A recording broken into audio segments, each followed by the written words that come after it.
I'm going to tell you a story that still makes people argue whenever I share it, and honestly, I get why. Because if I hadn't lived it myself, I might not believe it either. It starts in a place people dream about, a glass and stone mansion overlooking the city. Quiet, expensive, spotless. The kind of house that looks perfect in photos. And yet that night I was sitting alone on a leather couch staring at nothing, feeling smaller than I ever had in my life. I had money, status power. Everything people swear will fix their problems, and still, I felt hollow, like I was being applauded for a role I didn't even want to play anymore. Here's the truth no one warns you about. When you have a lot, people clap before you even speak. They laugh before the joke lands.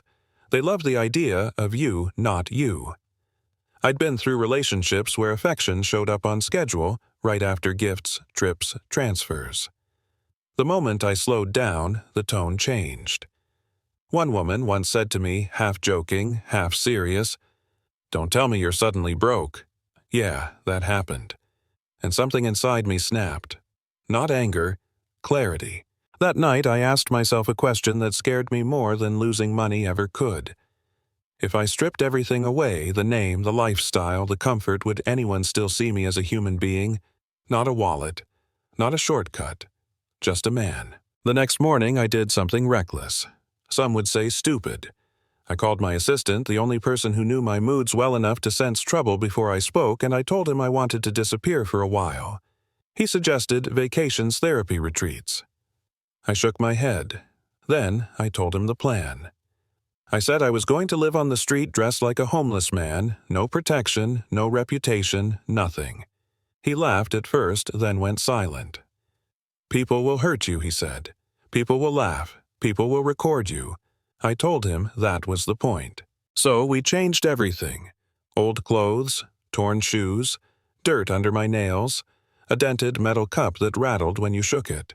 When I looked in the mirror, I didn't recognize myself, and that terrified me more than the streets ever could. The first day out there was a shock to the system. People walked past me like I was invisible. Some dropped coins without looking like they were feeding a stray animal. Others muttered insults under their breath. One guy laughed and told me to get a job. A woman flinched when I shifted too close to her path, like poverty was contagious. I sat there, head down, listening to the city rush by, realizing how quickly dignity disappears when comfort is gone. Then a kid stopped in front of me. Couldn't have been older than 15. Skinny. Worn shoes. The kind of tired in his eyes that kids shouldn't carry. He pulled out a cheap snack, broke it in half, and handed me a piece. "You look hungry," he said. No lecture, no pity, just that. When I tried to give him money, he refused, worried someone might accuse him or steal it. That moment hit me harder than all the insults combined. A boy with almost nothing still had enough heart to share. Not long after that, the street reminded me how dangerous it could be. A group of guys decided my cup looked worth taking. They pushed me down, scattered the coins, told me to sit still. People watched. Some slowed down. Most didn't. And right when I thought this was how it ended, a voice cut through the noise.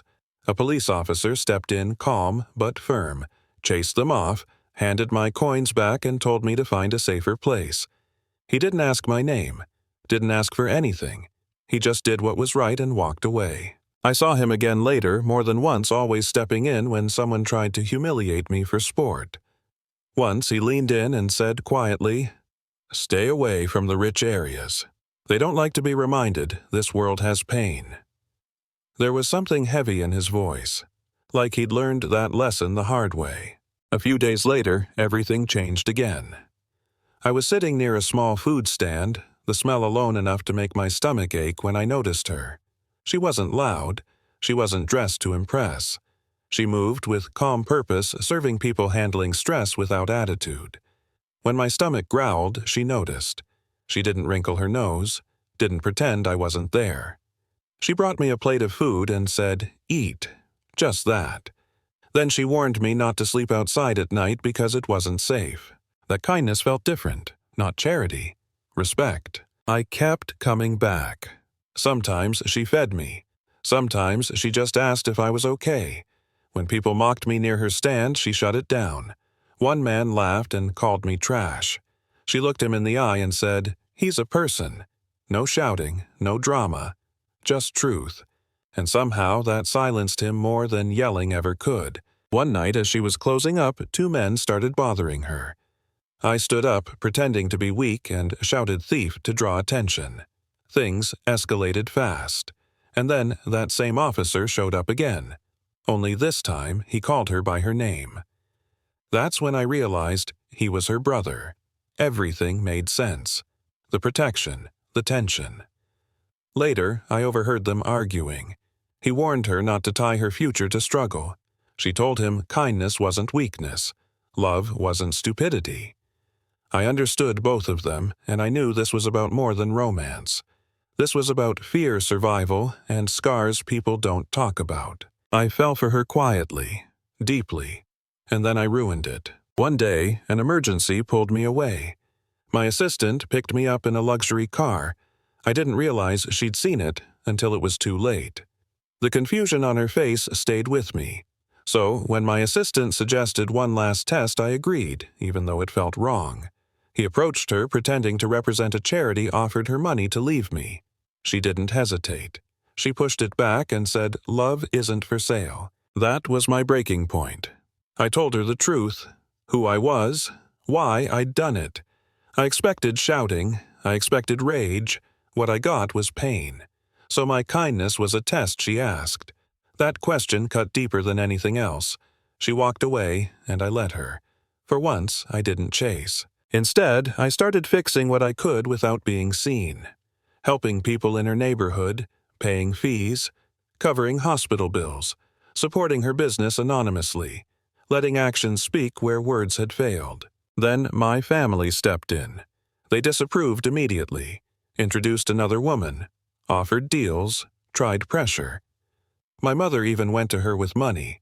She tore the check calmly and said she couldn't be bought. After that, rumors exploded. Blogs, whispers, accusations. She carried the weight of my choices alone, and that was when I stopped hiding for good. I stood in front of cameras at a charity event and told the entire story. I admitted the lie. I apologized publicly. I defended her name openly. I said she loved me when I had nothing and owed me nothing. The silence afterward was loud. That officer saw the footage and finally understood who I was. He apologized later, not for being cautious, but for judging too quickly. He gave us his blessing. My parents fought it, then softened when they realized she'd chosen me without knowing my worth on paper. I proposed quietly. She said yes with one condition: no more lies. I agreed without hesitation. So here's where the debate always starts.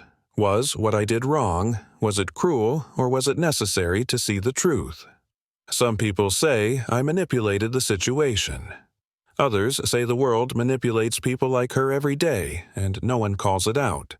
I don't pretend to have a perfect answer. I only know this. Money can buy attention, but it can't buy character. And sometimes the only way to see who people really are is to step off the pedestal and stand where no one is applauding. Now, I want to hear from you. Was I right or wrong? Would you have done the same, or would you have walked away the moment respect disappeared? Drop your thoughts in the comments. Challenge me if you disagree, and if you've ever witnessed kindness where it wasn't expected. Tell that story too, because those are the ones worth telling.